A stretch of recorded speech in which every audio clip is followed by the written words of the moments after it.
Bismillahirrahmanirrahim. Assalamualaikum warahmatullahi wabarakatuh. Halo teman-teman, bagaimana kabarnya hari ini? Semoga sehat selalu dan dalam lindungan Allah Subhanahu wa taala. Amin ya robbal alamin. Baik, sebelumnya perkenalkan, nama saya Dini Sasmita Sari. Saya dari kelompok 3 bersama teman saya yaitu Aulia Nabilatul Mufida dan Karina Sukma. Yang dimana di sini kami akan menjelaskan sedikit mengenai Google Docs. Nah, bagaimana penjelasannya berikut videonya. Baiklah, di sini saya akan membahas mengenai pengenalan, cara mengakses dan membuat dokumen baru, serta fitur dasar menulis, mengedit, dan format teks seperti font, ukuran, warna, dan lain-lain pada Google Docs. Yang pertama di sini ada sejarah dan pengertian dari Google Docs. Google Docs adalah aplikasi yang dikembangkan oleh Google yang diakses menggunakan internet berupa pengolahan data yang bisa digunakan untuk membuat, mengedit, dan berbagi dokumen. Di sini ada logo dari Google Docs. Baiklah, selanjutnya di sini saya akan memberikan tutorial mengenai cara mengakses Google Docs. Tentunya yang pertama-tama kita harus mempunyai jaringan internet. Kemudian di sini kita bisa menggunakan Google Chrome atau Mozilla Firefox. Di sini saya akan menggunakan Google Chrome. Nah, pada Google Chrome di sini ada titik 9 pada kanan atas, kita tekan atau klik. Kemudian kita scroll ke bawah. Nah, di sini ada lambang Google Docs, kita tekan. Maka dia akan muncul seperti ini. Nah, pada Google Docs, dia itu bisa membuat berbagai macam dokumen. Di sini sudah disediakan berbagai macam template-nya. Seperti template surat, brosur, riwayat hidup, dan lain-lain. Banyak. Kemudian, untuk membuat dokumen baru, kita cukup menekan pada bagian dokumen kosong ini, atau ada tanda tambah ini. Kita tekan. Kemudian akan muncul seperti ini. Nah, ketika sudah muncul seperti ini, maka kita bisa membuat dokumen baru. Di sini terdapat banyak fitur-fitur yang bisa digunakan untuk membuat dokumen yang kita inginkan. Untuk penjelasan dan fungsi fitur-fiturnya akan dibuat pada video berikutnya. Dan selanjutnya kita akan bahas mengenai fitur dasar menulis, mengedit, dan format teks seperti font, ukuran, warna, dan lain-lain pada Google Docs. Di sini saya sudah menyediakan dokumen yang sudah jadi. Nah, di sini terdapat fitur-fitur yang bisa digunakan pada Google Docs. Yang pertama di sini ada tulis dari menu. Nah, fungsi dari tulis dari menu ini kita dapat mencari menu atau fitur yang mau kita gunakan. Contohnya, kita mau menggunakan atau mencari fitur font. Nah, di sini dia muncul untuk memperbesar ukuran font, memperkecil ukuran font, dan lain-lainnya. Nah, kemudian di sini ada urungkan atau ulangi, yang biasa juga disebut dengan undo redo, yang fungsinya untuk menghapus atau mengembalikan kalimat yang sudah kita ketik. Nah, di sini ada fitur cetak, ini untuk mengeprint atau mencetak dokumen. Fitur yang berikutnya yaitu pemeriksaan ejaan dan tata bahasa. Nah, di sini fungsinya untuk melihat apakah dalam pengetikan dokumen ini ada yang typo atau tidak. Nah, di sini dapat dilihat bahwa ada penulisan yang typo. Nah, pada bagian ini ya. Coba kita tekan terima, maka penulisannya menjadi benar. Kemudian di sini ada fitur zoom untuk memperbesar atau memperkecil. Kemudian di sini ada gaya teks ya. Di sini saya menggunakan teks normal. Di sini banyak sih. Ada judul, subjudul, judul 1, judul 2, judul 3, jadi tinggal pilih aja. Kemudian di sini ada font. Font pun juga bisa kita pilih ya sesuai yang kita ingin gunakan. Kemudian di sini ada fitur untuk memperbesar atau memperkecil ukuran font. Caranya kita blok dulu. Kemudian ini untuk memperkecil dan ini untuk memperbesar. Bisa juga kita ketik, contohnya 17 ya. Nah, maka dia akan jadi seperti ini. Kemudian fitur berikutnya ada untuk menebalkan font, untuk memiringkan font, atau menggarisbawahi font. Nah, pada fitur berikutnya di sini ada untuk mewarnai font. Contohnya ini ya, merah muda. Atau warna ini aja. Kemudian di sini ada warna untuk sorotan. Contohnya pada ini, warna ini. Nah, maka dia akan jadi seperti ini. Kemudian di sini ada fitur untuk menambahkan link atau mensisipkan link. Nah, jika dokumen ini ingin memasukkan link, maka bisa menggunakan fitur ini. Caranya kita tekan, kemudian cari linknya di website, link website atau apapun, kita copy, kemudian paste, terapkan. Nah, maka dia akan jadi seperti ini. Dan kalau tekan dia akan muncul websitenya. Kemudian di sini ada fitur untuk menambahkan komentar. Contohnya, kita mau menambahkan komentar pada ini. Kita tekan tambahkan komentar, kemudian kita beri komentarnya, contoh komentarnya, lengkapi aja ya. Lengkapi materinya. Kemudian kita tekan ini. Maka nanti komentar kita akan muncul kepada orang yang menerima atau melihat file ini, atau dokumen ini. Nah, kemudian yang berikutnya ada fitur untuk sisipkan gambar. Nah, di sini bisa mengupload melalui komputer atau internet atau Google Drive atau Google Foto, link atau kamera langsung. Di sini saya akan mencoba dari komputer. Nah, maka dia akan muncul seperti ini. Kemudian di sini ada fitur untuk rata kiri, rata tengah, rata kiri kanan, dan rata kiri kanan.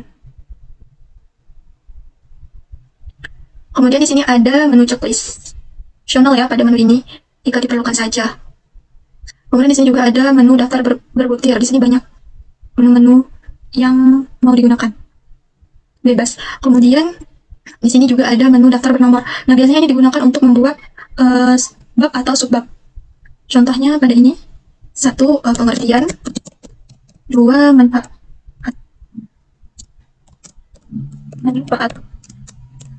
dan seterusnya.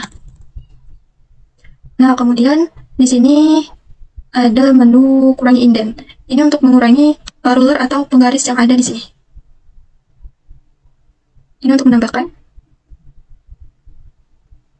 Ini untuk menambahkan, ini untuk mengurangi. Kemudian di sebelah ini untuk menghapus format. Contohnya pada ini ya, kita blok dulu, kemudian kita hapus. Maka dia akan seperti semula. Mungkin hanya itu fitur pada Google Docs yang dapat saya jelaskan. Sekian dari saya dan terima kasih. Baik teman-teman, di sini saya akan menjelaskan bagaimana cara kita memberikan izin dan kolaborasi secara real time kepada teman kita. Yang pertama, kita buka Google Drive kita, kemudian kita klik plus atau baru, kemudian kita klik Google Dokumen.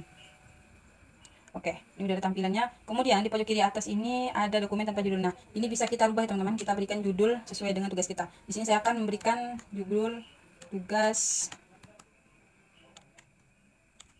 aplikasi komputer. Nah, setelah itu di sini saya akan memfaste tugas yang telah saya buat. Nah, kemudian teman-teman, di sini saya akan membagikan dokumen ini kepada teman saya. Nah, di sini kita klik bagikan. Nah, kemudian teman-teman bisa ketikkan Gmail teman yang akan kita undang untuk mengerjakan tugasnya. Nah, di sini saya akan menambahkan teman saya Indrawati, kemudian Aulia. Nah, di sini ada kata editor, kita klik. Nah, di sini ada sebagai penglihat, ada sebagai pengomentar, ada sebagai editor. Nah, kita checklist di editor ya teman-teman. Nah, di pesan ini kita bebas ya teman-teman, ingin memberikan pesan apa. Contoh, ayo kerjakan tugas sekarang. Nah, sekarang kita klik kirim. Nah, kita tunggu ya teman-teman. Nah, di sini sudah ya teman-teman. Teman saya sudah masuk, yaitu Aulia. Nah, kita scroll ke bawah. Nah, bisa teman-teman lihat ya, keterangan Aulia Nabila Mufidah. Sepertinya Aulia akan mengetik.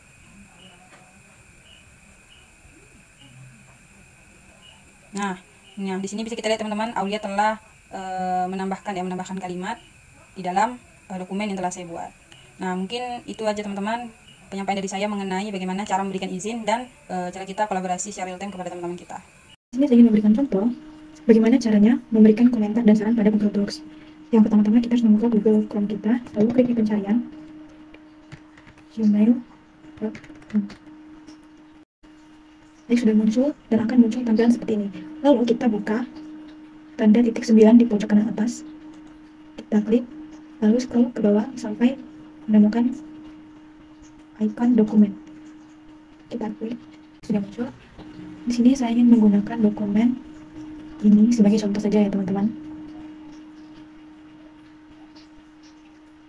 Caranya untuk memberikan komentar, yang pertama-tama kita harus mengeblok tulisan terlebih dahulu seperti ini, dan akan muncul icon seperti ini di sebelah kanannya. Lalu kita klik icon tambahkan komentar seperti ini, contoh tambahkan komentar. Lalu klik komentar, dan komentar kita akan otomatis muncul di sebelah kanan sini. Lalu bagaimana caranya untuk memberikan saran ketika kita ingin memberikan saran pada kolaborator lain untuk mengubah atau untuk apapun itu? Caranya sama, yang pertama-tama kita harus mengambil dulu tulisannya, akan muncul icon di sebelah kanan ini, kita pencet yang sarankan edit. Oke, kita ketik contoh memberikan saran, enter. Lalu akan otomatis seperti ini teman-teman, dan juga akan muncul di sebelah kanannya. Jadi akan fitur seperti ini memudahkan kolaborator untuk melihat komentar-komentar dari kolaborator lain atau saran dan masukan dari para kolaborator lain. Cara melihatnya itu kita klik ini dan akan muncul seperti ini. Nah, seperti itu teman-teman. Jadi seperti itulah contoh memberikan saran dan komentar pada Google Docs. Semoga bermanfaat ya. Terima kasih. Baiklah, itulah sedikit video tutorial dari kami. Mungkin bisa kita tarik kesimpulan bahwa Google Docs itu sangat bermanfaat sekali untuk kita dalam mengerjakan tugas bersama dengan teman kita, yang dimana Google Docs ini menyediakan beberapa kelebihan, yang dimana ada kolaborasi secara real time, kita bisa mengerjakan tugas di waktu yang sama dengan teman kita, kemudian ada aksesibilitas, dimana kita bisa mengakses dimanapun dan dengan perangkat apapun selagi terhubung dengan internet, kemudian penyimpanan otomatis. Jadi ketika ada perubahan, dokumen kita tersimpan secara otomatis, kemudian histori revisi. Jadi kalau ada perubahan itu bisa mengembalikan revisi ke sebelumnya. Kemudian ada fitur kayak komentar dan saran, dimana kita bisa berdiskusi dengan teman kita untuk memberikan komentar dan saran jika ada sebuah revisi seperti itu. Mungkin hanya itu video dari kami, kurang lebihnya kami mohon maaf. Wassalamualaikum warahmatullahi wabarakatuh.